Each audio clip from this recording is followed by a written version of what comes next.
Sometimes it's pretty obvious that something bad has happened to us, and when we know that, we can work towards whatever is required to help us recover or get better. But when we don't have such an awareness, it doesn't make it any less impacting on our lives, but instead we can be in the dark or oblivious as to what happened. It makes the recovery path even harder. Stay with me as we look at awareness, coming to see and know what childhood sexual abuse can look like and how it affects its victims. To use the common phrase, knowledge is power.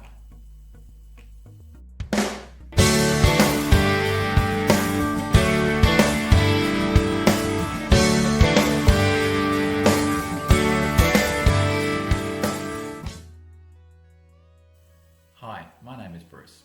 I'm a survivor of childhood sexual abuse and I'm a Christian. You may not hear those two statements together all that often, especially from a male, and probably that's even rarer in church life, of which I've been in senior leadership roles for a couple of decades.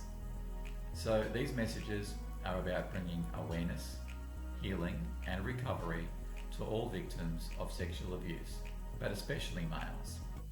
It's about going from victim to survivor to thriver. Now, I do wish to advise you of my disclaimer. I'm not a medical professional, but what I intend to share is what has helped me over the years.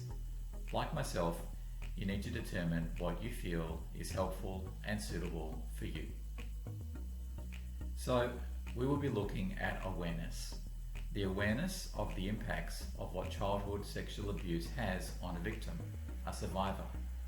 I believe this will be empowering if you are a survivor yourself, and it will also help better equip you if you're someone who wants to help other survivors of childhood sexual abuse.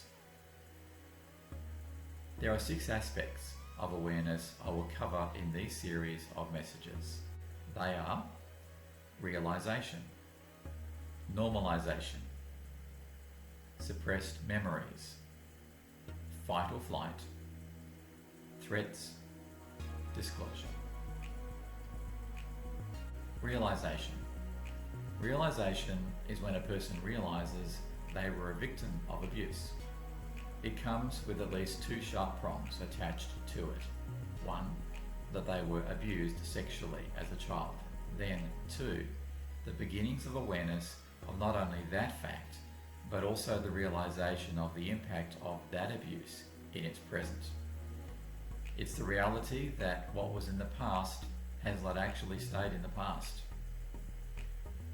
In the midst of this troubling reality, there can also be the beginnings of healing and recovery through the knowledge that this realization brings. Probably one of the biggest things to understand and embrace is that as a child victim, the abuse was not your fault. There is so much to that, and it will be a journey in itself coming to accept that. So if this is the first time you have heard that, give yourself time to accept it. Take it on board and work with it. No matter how far you are along on your recovery journey, this is probably one of the key issues that comes back to the surface for many survivors. This brings to mind a phrase I've heard used to describe a survivor's journey for healing and recovery. Recovery to childhood sexual abuse is like peeling back the layers of an onion. You peel back one layer and there's another underneath it, and it seems like those layers just keep on going forever.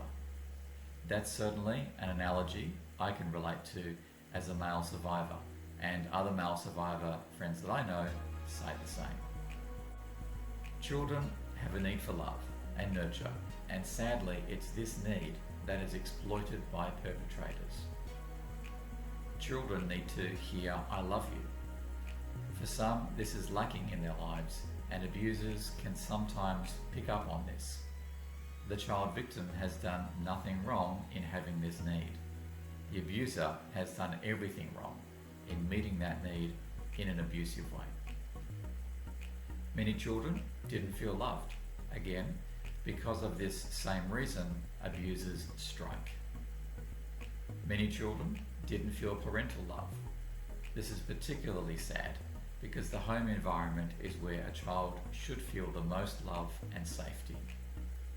When this lack of parental love is felt by a child, it again opens the door for inappropriate actions towards the child by either other family members or people outside the home.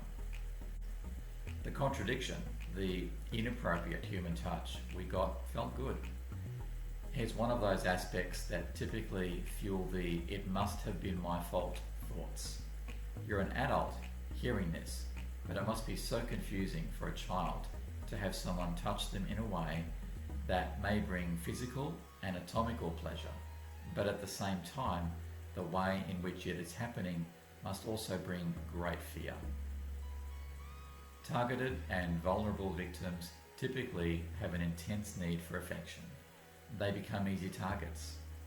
It can make you disturbed and angry at how abusers seem to be able to identify children who are vulnerable, who are needing more attention than they are getting in a healthy environment. They become an easy target. Knowing this is what happened and why is important. God created us body, soul, and spirit. Sexual abuse affects our total selves, including emotions. Even people who profess to not have a faith or religion most acknowledge there is more to us than just our physical bodies. At the very least, there's also our mind, our soul. It's important to know that if one part of us as a human being is affected, then all parts are. And in our recovery process then, all of those parts of us need attention, perhaps at different times and in different ways, but nevertheless, there are many parts that need healing and recovery. We're after wholeness, and that won't come unless we look after our whole selves. We get emotionally damaged. Related to that same point, it's worth specifically pointing out that we get affected emotionally, and therefore our recovery must also include our emotions. Abuse affects how we see ourselves. Here's another peeling onion effect, and if you're like many other survivors, you will see that at differing levels along the way. It can be quite shocking sometimes when you see how much of your self-view is shaped by the abuse. Abuse affects our lack of self-worth. There can be many lies that either abusers tell us as victims, or it can be lies that come to your own mind all by themselves. Those lies are around things like, if you were abused like a piece of trash, then that must mean that you're not much more than a piece of trash. Things like that. We see ourselves as damaged goods. We protect our perceived inferior nature. That's really two things joined together there. It's very common that as awareness comes, you can see yourself as damaged goods. Connected to that is that we can feel inferior, that we lack something or must have lacked something for the abuse to have happened in the first place. We often minimize the abuse. This can be for a variety of reasons, and through time you will gain understanding as to what they are for you and perhaps the whys. But here are some common minimizations and justifications that hit people's lists. A, it only happened X number of times. B, I was young, therefore it didn't affect me. C, it wasn't that bad. D, it happens to lots of people. E, it's not important. F, it was a long time ago. It's natural to want to believe something hasn't affected you as much as it may have. Minimization, those things that I just mentioned, can help in that belief, but it doesn't take away the facts. This point is to do with disclosure. Telling someone about the abuse whilst it was happening or not telling. Why does that happen? Why don't we disclose? Well, we didn't tell anybody at all perhaps. Maybe we couldn't tell anyone if it was incest. People may blame us if we tell. With these, again remember, you may overlay your adult understanding on your child actions or inactions, but as a child, you did not have those emotional skills at the time.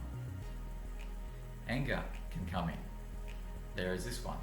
Someone we trusted betrayed us. Here's an understandable response. We find it hard to believe or trust others. We carry guilt for not stopping the abuse as a child. I hope by now you're starting to see the picture. It was not your fault. Abuse affects us in multiple ways. Some can develop a lack of self-worth. That can happen due to a number of reasons, such as thoughts like, we must have deserved the abuse because we have no value. Often lies told to us by perpetrators. We can develop an unhealthy level of sexual promiscuity, either as a reaction to the abuse, sometimes referred to as acting out, or sexual promiscuity may be some form of subconscious reenactment, where this time as the victim, we have a sense of control. We can develop an inability to trust others. That one is probably most understood even by people who have not been victims themselves. Then there is the possibility of developing depression or anxiety. Of course, there's also some who develop compulsive behaviours or addictions. Addictions being the result of trying to block out or suppress the childhood trauma, although that awareness often comes later, after a person is well into an addiction lifestyle. That last group of potential effects I just mentioned may seem extreme or unlikely to a non-survivor, but to a survivor, I'm sure more than one will be sadly familiar. I want to encourage you with this, that becoming aware of the why is part of healing. So well done in listening to this and seeing your truth. Because sexual abuse is most often physical in nature, some who have been abused can't stand to have others touch them or not touch them in certain ways. Others need to touch other people, and perhaps for unhealthy underlying reasons. I know that may seem like a strange point to raise, but if that speaks to you, you'll know why. For others hearing this, the best way I can frame it is for a person who drinks alcohol. That in itself is not necessarily a bad thing if it's for responsible pleasure or to be social. But if the drink is to numb out or block things, then that can lead to unhealthy tendencies. Repression of the abuse can sneak into our lives. It can be the mind's automatic response to trauma, but often along with the abuse being blocked are our memories.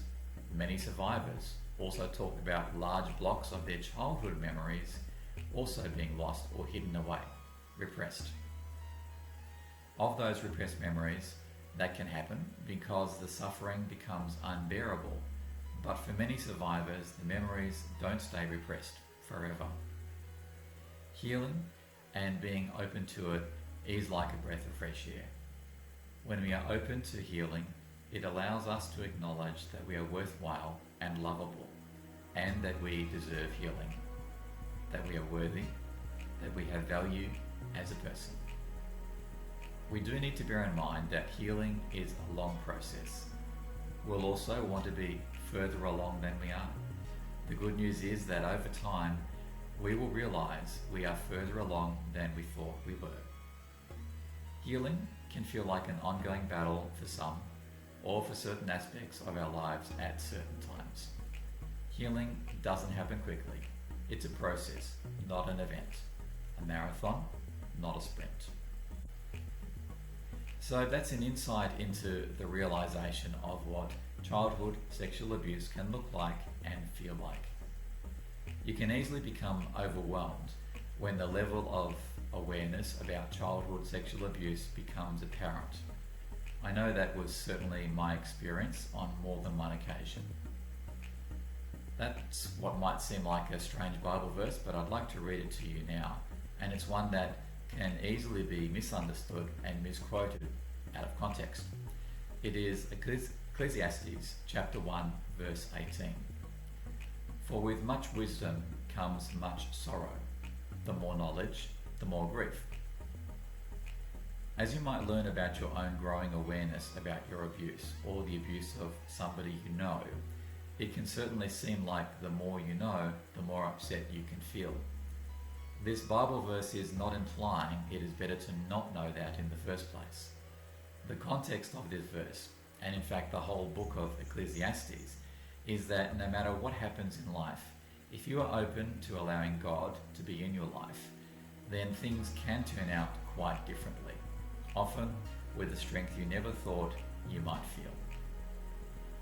Life can actually have purpose rather than seeming meaningless. Thank you for joining me with this content. When you are ready, the next message in this series on awareness, I would encourage you to view that. It covers normalization and suppressed memories. In addition to other content like this, I wanted you to make sure that you know that I also have an introduction clip and also my personal testimony. I encourage you to hit the subscribe button and the bell icon so that you are notified when additional content is available. Perhaps a little strange on a channel like this is the like button, but I'd ask you to press that if you have found the content helpful. I hope you join me again soon.